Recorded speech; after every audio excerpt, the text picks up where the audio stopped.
Absolute banger coming up this weekend at 135 pounds. We have Mongolia's Danaa taking on the cat. Came back the very next day. We have a returning Brandon Davis, a guy who's now on a 4-fight win streak and who doesn't know how to have a boring fight.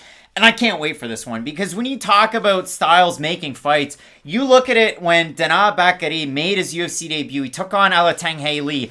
I see that type of fun and fireworks in this matchup against Brandon Davis, who in some bizarro world could be challenging for a title at 135 or 145. You look at his record, it's 2-5 in the UFC, and then you consider the last 2 fights that he had on his way out, both split decision losses.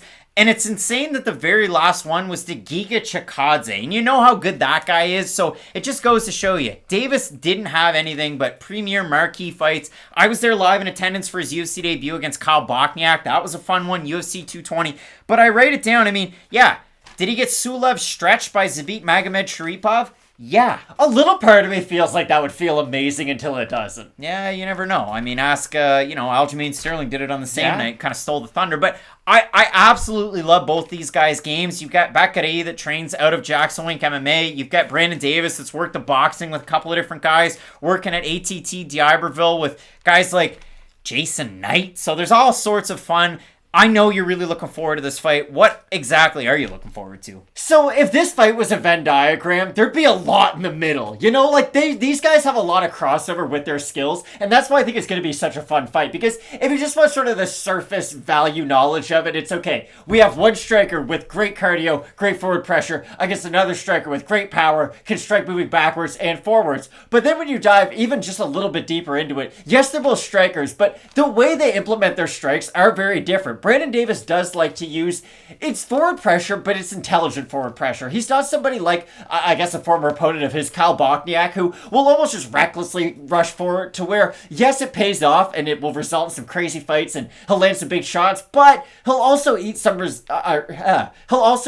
shots as a result of it. Brandon Davis is a little bit more measured with his approach, but he still has that fun style to where he is all over his opponent at all times, and it's going to be really interesting to see how he approaches this fight, because if he does implement that kind of a game plan against Danaa Batgerel, I could see him eating a lot of heavy shots on the way in. I could see him eating a lot of leg kicks and just a lot of power shots throughout this fight. But if we see a Brandon Davis who mixes in his wrestling, oddly enough, if we do see a Brandon Davis who makes this not only an MMA fight, but does use his dirty boxing a little bit, I think this could be a great win for Brandon Davis and a great return. This is the last thing I'll say before I hand it back off to you. This is a great return fight for Brandon Davis. Like, the UFC did a great job matchmaking this, because it feels like Brandon Davis making his UFC return, the UFC would be like, hey, do you want to fight the Korean Zombie at like 2 days notice? You know what I mean? Like, it would and be he'd say yes. And he would say yes, exactly. But it would be one of those fights where it's like, I like Brandon Davis here, but there's just a lot of cards stacked against him. This is one of those evenly matched fights where both guys have a lot of claim to win. I mean, for Davis, he beat the guys you want to see him beating. Ray Trujillo's one of those names in that 4-fight win streak. You know, guys that you've seen before, and then there's a couple of guys that you probably never heard of before, but he beat them in ways that you'd like to see. And for Batgerel, you look at it, he had a fight of the night and a loss to Lee in his debut. Then he knocks out Guido Canetti quickly. Then he knocked out Kevin Natividad quickly. Then they matched him up against Montel Jackson, and that was about a month ago. It fell out due to visa issues. So I'm interested to see what we get out of him, because we know exactly how crisp of a striker. His hooks almost have like heat-seeking missiles for your face, and that's absolutely insane to watch. So I am really interested to see what kind of a fight we do get. Does Brandon Davis take a measured approach? Does he go cardio king like we've seen in the past? Because that was the talking point before he fought Giga Chikadze. And he came on late in that fight, but it was training for this fight. Every day he ran a marathon, and he was a slow starter in that one, and it was a slow build. I don't know what you do against a guy like Batgerel Danaa. Maybe that is the approach you actually do need to take, but I like those intangibles that Davis has. So what are you thinking here? So I guess my question for you is, do you think Batgerel's recent string of early knockouts are kind of like Tanner Bozer's streak that he went on, where it was like, okay, traditionally you're not one of these early round punchers, and then he just sort of went on a streak? Or do you think Batgerel can sort of play it both ways? If the opportunity presents itself, he could get the quick knockout, or he can play sort of the long game as well. To me, it's that way. I mean, Guido Canetti, really old in his career, like a guy that kind of leaves himself out there. He likes to bang, bro. And Kevin Natividad, same thing. He can wrestle.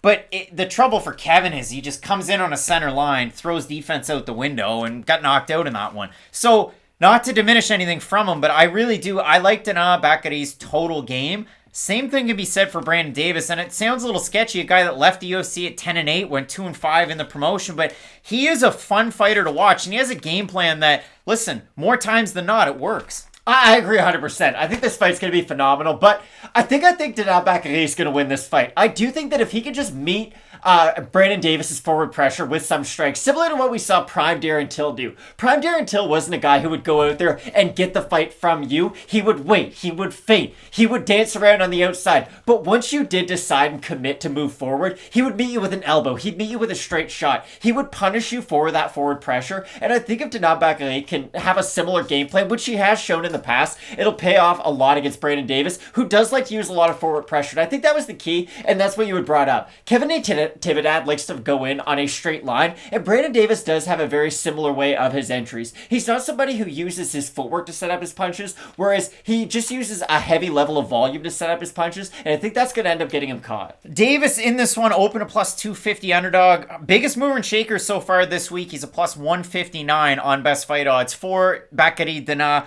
Open to minus 300. He's a minus 193 right now. Over on Tapology, the total votes for this one, 703. 74% with the Mongolian, with 60% have him to win by knockout. For the 26% that have Davis, 71% by decision.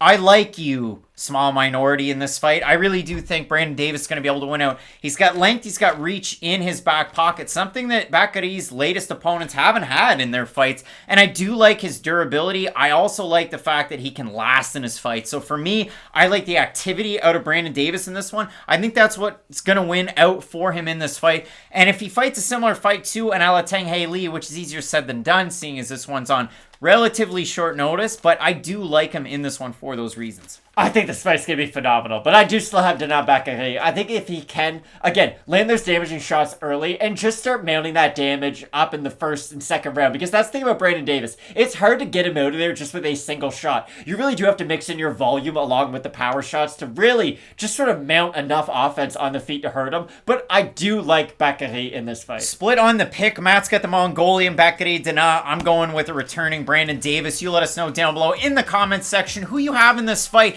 And stick around for the rest of the videos. I mean, Julian Marquez is taking on one really tricky out kind of sometimes, and that's going to be fun. And Jordan Wright, big time ones on this card that you're not going to want to miss. Keep locked in with Fight Night Picks, and as we always say, let's get into it.